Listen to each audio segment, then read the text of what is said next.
안녕하세요. 제게도 충격적인 일이 생겨 이렇게 사연을 보내게 됩니다. 저는 아주 평범한 남자와 결혼을 했어요. 하지만 시부모님은 평범하지 않는 분들이시죠. 왜냐면 저한텐 시아버님이 두 분이나 계시거든요. 저희 시어머니께서 결혼을 두 번이나 하셨는데 지금은 재혼을 한 시아버님과 살고 계시죠. 남편은 첫 번째 시아버님 사이에서 낳은 자식이었고 재혼하시고 딸을 또 낳으셨어요. 남편은 워낙 자기 어렸을 때 부모님이 이혼을 하셔서 아버지 기억은 잘 나지 않는데 시어머님이 그러셨대요. 네 아버지는 아주 쓰레기라고요. 사람이 책임감도 없고 무능력하고 가장으로서 해놓은 일이라곤 너 하나 낳아놓은 게 전부라고요. 그러니 새아버지를 네 아버지라 생각하고 네 친아버지는 찾지도 말고 찾을 생각도 하지 말라고 했대요. 그리고 새아버지 또한 자기 친아버지 욕을 그렇게 많이 했다는데 하도 그런 얘기를 듣다 보니까 정말로 자기 아버지가 못된 사람이라고 생각을 했었대요. 말 그대로 세뇌를 당한 거죠. 근데 제가 봤을 땐 못된 사람으로 치면 새 시아버님도 만만치 않았어요. 계부는 계부인지라 저희 남편에게 정말 못되게 구르셨는데 어렸을 때부터 그러셨대요. 아무것도 아닌 일에 혼내고 때리고 여동생한테 잘 안 해줬다고 한겨울에 내복바람으로 내쫓으셨다는데 그럴 때마다 시어머니는 본인 아들을 감싸는 게 아니라 새 시아버지를 더 부추겼대요. 저놈은 지 아빠를 닮아서 저렇다며 저렇게 당해도 싸다고 했대요. 그러니 어린 나이에 남편은 제대로 기억도 안 나는 친아버지를 원망하며 내가 아버지를 닮아서 이렇게 혼이 나는구나 싶었대요. 그 얘기를 듣는데 참 안쓰러웠어요. 근데 더 안쓰러웠던 건 남편 나이가 성인이 다 됐는데도 새 시아버님이 조금만 소리를 지르시면 몸을 움찔거려요. 그 정도로 새 시아버님을 무서워하죠. 그리고 저도 남편과 같은 대우를 받았는데 결혼 전에도 너는 내 진짜 며느리도 아니니까 나도 너를 그냥 이 집 부엌댁이라고 생각할 거다. 만약에 네가 나한테 며느리 대우 받고 싶으면 알아서 납작 엎드리던가. 그럼 내가 쬐끔은 생각해 볼게. 라고 하셨어요. 정말 웃기지도 않았죠. 아니 누가 본인한테 며느리 노릇 해준다고 합니까? 근데 옆에 있던 시어머니가 너 네 시아버지한테 잘해라. 나는 여태 네 시아버지 같은 사람을 본 적이 없어. 그러니까 내가 지금까지 네 시아버지를 왕처럼 모시지. 안 그래요, 여보? 라고 하시는데 뭐 이런 집이 다 있나 싶었어요. 저는 정말 남편 하나만 보고 결혼까지 한 거예요. 근데 결혼식 날 난리가 난 거 있죠. 아니 세상에 저희 남편의 친아버지가 그러니까 저한테 진짜 시아버지죠. 시아버지가 저희 결혼식에 나타나신 겁니다. 신부 대기실에 있는 저를 먼저 찾아오셨고 제게 정수 애비 되는 사람이라고 하시는데 누가 봐도 남편의 아버지였죠. 두 분이 정말 똑같이 닮았거든요. 저는 너무 깜짝 놀라 입을 다물지 못하고 있으니 놀랬냐며 내가 이렇게 찾아온 이유가 여태 우리 정수 크는 모습을 한 번도 보질 못했는데 장가가는 모습이라도 보고 싶어서 이렇게 몰래 온 거라고 하셨죠. 그러면서 내 며느리 되던 사람도 어떻게 생겼는지 얼굴은 알아야 할 것 같아서 온 거예요. 내가 정수 애비 되는 사람이니까 내 얼굴도 잘 기억해 줬으면 좋겠어요. 우리 정수랑 결혼하는 거 축하하고 내 며느리 돼줘서 고마워요. 라고 하시는데 여태껏 시댁 부모님한테도 들어보지 못한 말을 해주시는데 마음이 울컥했어요. 사실 제가 아버지가 일찍 돌아가셔서 결혼식인 그날도 손잡고 들어갈 아버지가 없었거든요. 근데 시아버님이라는 사람이 어디선가 이렇게 나타나서 이런 축하의 말을 해주시는데 왠지 아빠가 살아서 온 것 같은 기분이 들었죠. 그래서 그 기억이 참 오래갔어요. 시아버님은 아까 들어오는 길에 저희 남편을 살짝 봤는데 아버지 없이도 잘 커준 것 같아 너무 고맙다고 하시며 제게 명함을 한 장 건네주시더라고요. 언제라도 좋으니 내 아들이랑 한번 만났으면 좋겠다고요. 남편한테 직접 주고 싶지만 용기가 안 나서 저한테 주는 거라고 하셨죠. 그렇게 시아버님은 명함만 남기시고 홀연히 떠나시는데 신부 대기실을 나가시다가 저희 시어머니를 딱 마주치게 되신 겁니다. 시어머니 그 성격에 시아버님을 보자마자 여기가 어디라고 왔냐며 욕까지 하시고 새 시아버님을 불러 당장 이 인간 쫓아내라고 노발대발 하시는데 그야말로 아수라장이 됐어요. 저희 남편도 맥없이 끌려가는 본인 아버지를 보곤 아연실색하더라고요. 저는 도대체 무슨 연유로 시아버님이 저런 대우를 받나 싶었어요. 그리고 결혼식이 끝난 후 저는 남편에게 시아버님께서 하신 말을 전해주었어요. 그러니 남편은 그 명함을 받자마자 갈기갈기 찢으며 여태까지 나 몰라라 하며 산 양반이 왜 이제야 나타났대? 왜 이제 내가 보고 싶다고 하는 거냐고. 뭐라도 뜯어내려고 왔나 보지? 라는 말을 하는 겁니다. 저는 그런 남편에게 그렇게는 보이지 않으셨다고, 정말 당신을 보고 싶어 하시는 것 같았다고 했죠. 그리고 많이 그리워하셨던 것 같다고 하니 저한테 버럭 화를 내며 당신은 잘 알지 못하면 가만히 있어.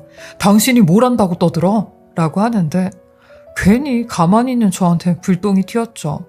저도 그런 남편을 향해 그래, 나도 2번 다시 얘기하나 봐 라며 큰 소리를 쳤어요. 근데 그날 밤 남편이 쓰레기통에서 본인이 찢어놓은 시아버님 명함을 찾고 있는 겁니다. 부스럭대는 소리에 눈을 떠보니 그러고 있더라고요. 어쩌면 남편도 강한 척 할 뿐이지 본인 아버지를 많이 그리워하는구나 싶었어요.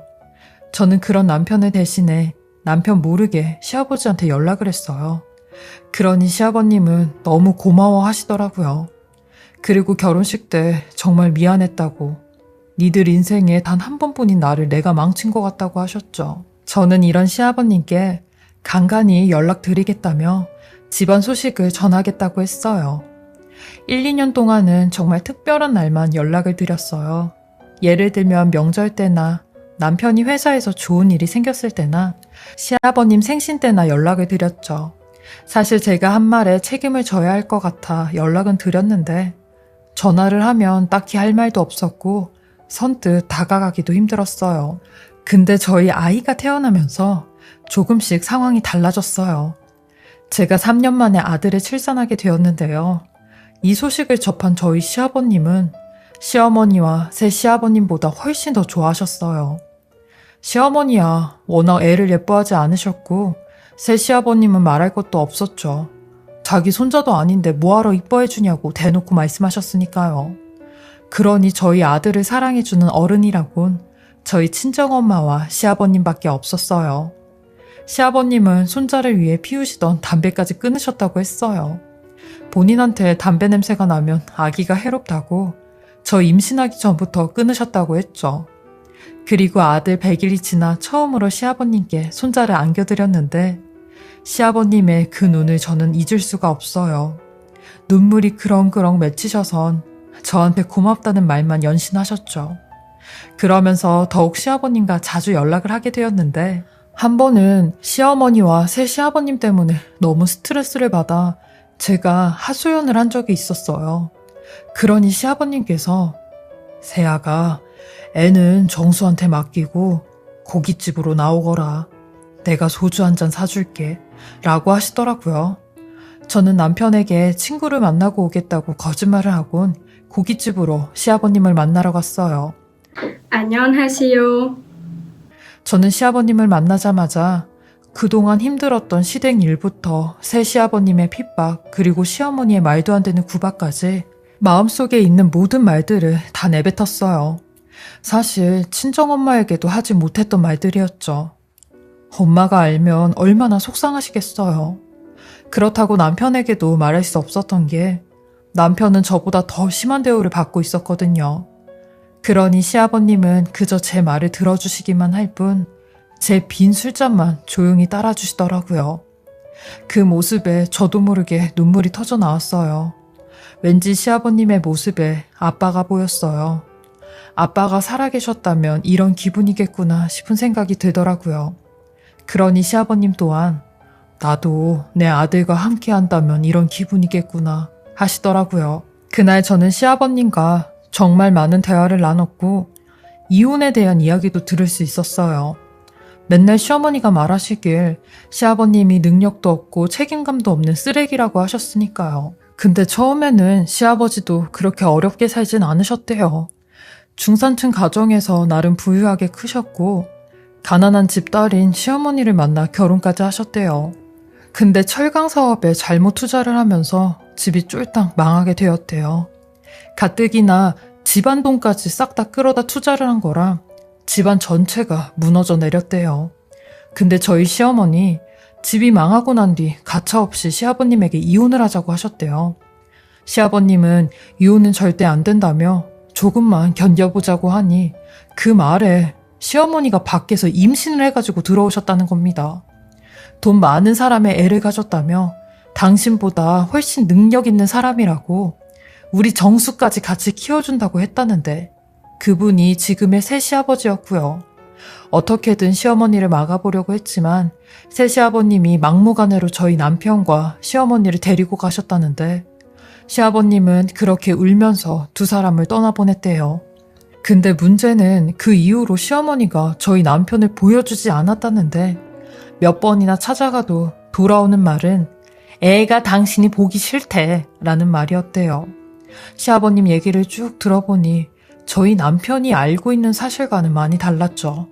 저는 그런 시아버님에게 아버님, 남편이 언젠간 마음이 풀리면 그땐 제가 두 분이서 오해 풀 자리 꼭 마련해 볼게요 하며 그 약속을 지키리라 다짐을 했죠.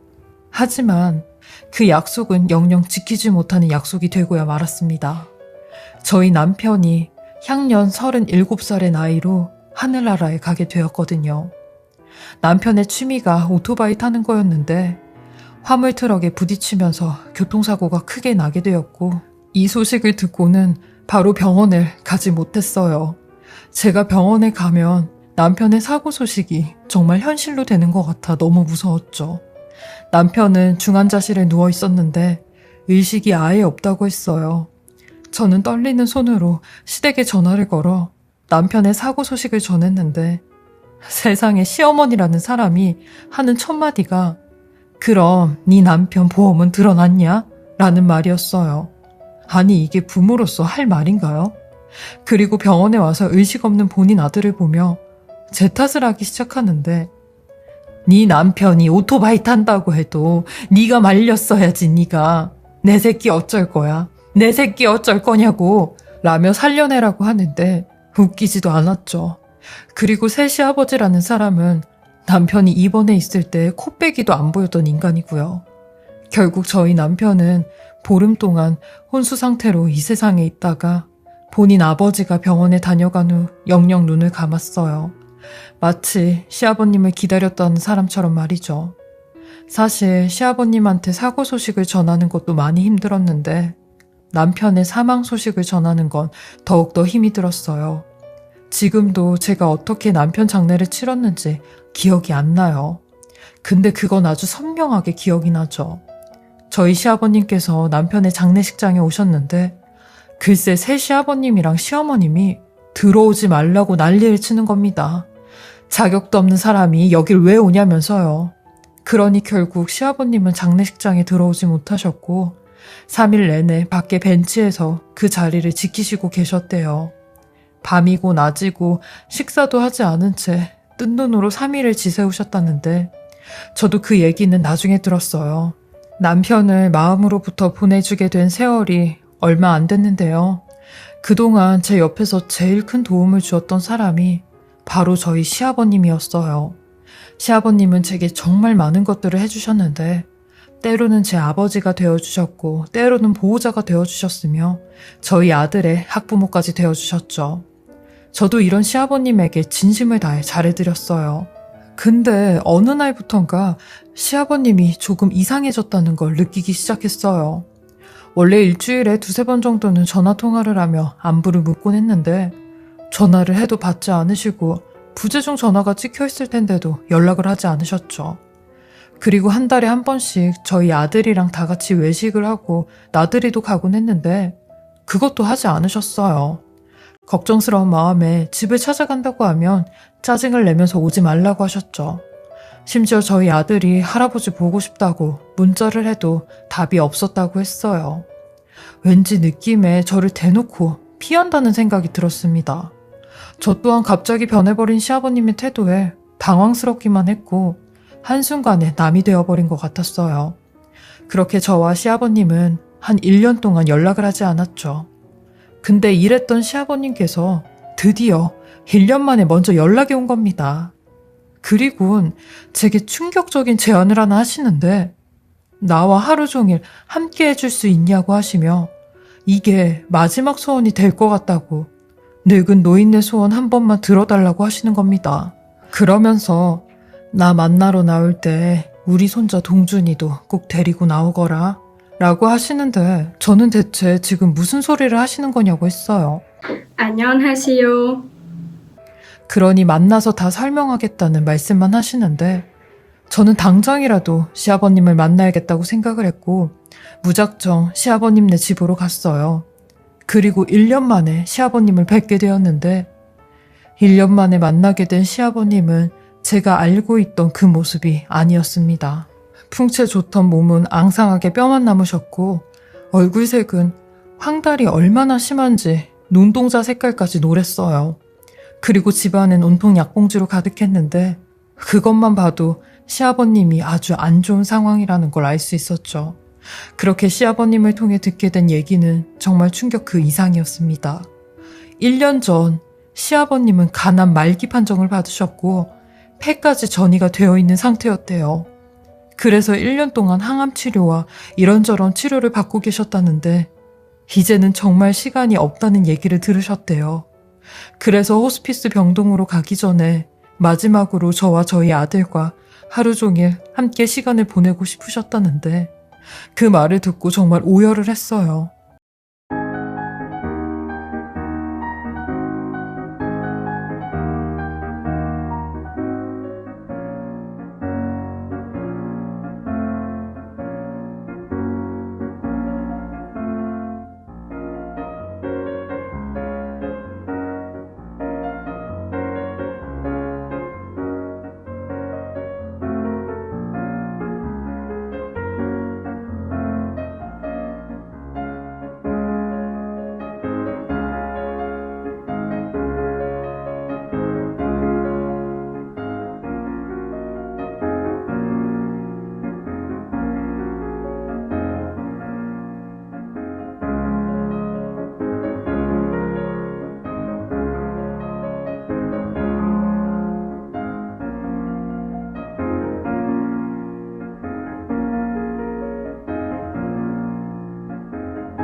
아버님은 가족이 없는 것도 아니고 며느리인 제가 있는데 왜 그렇게 혼자 다 하시려고 하셨어요? 최소한 저한테 얘기라도 해주셨어야죠. 갑자기 이렇게 연락이 와서 떠날 날이 얼마 남지 않았다고 하면 저는 또 어떻게 살아야 돼요?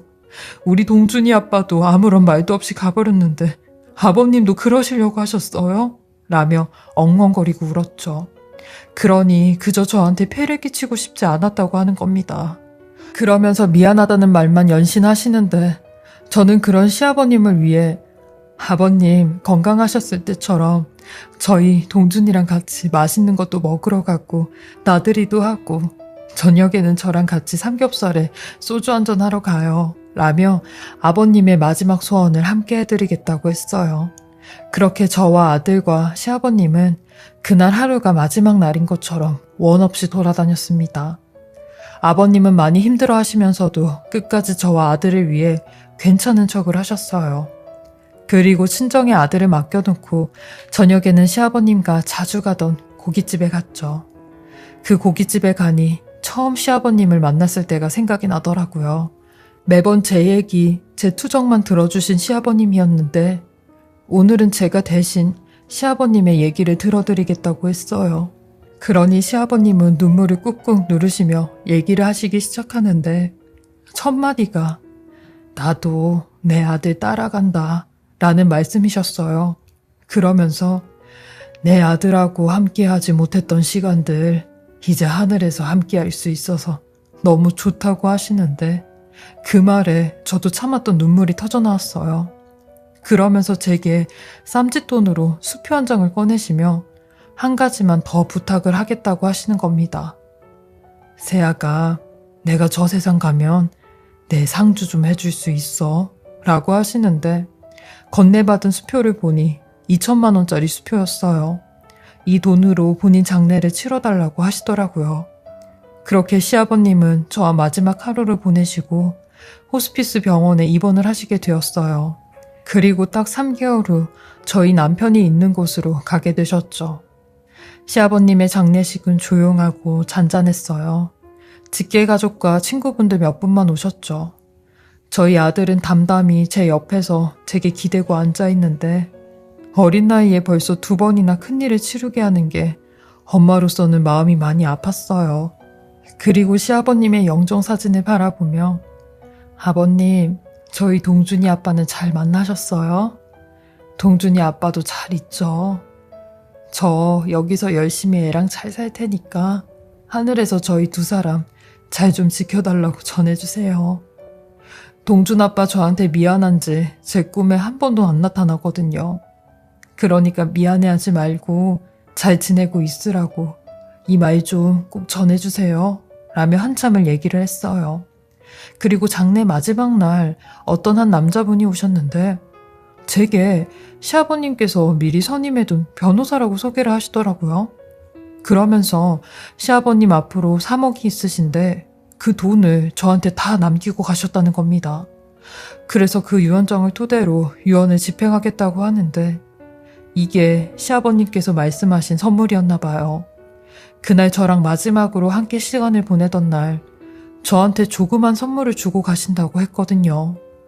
저는 시아버님께서 주신 3억으로 전셋집을 나와 조그만 평수의 집을 하나 얻을 수 있었어요.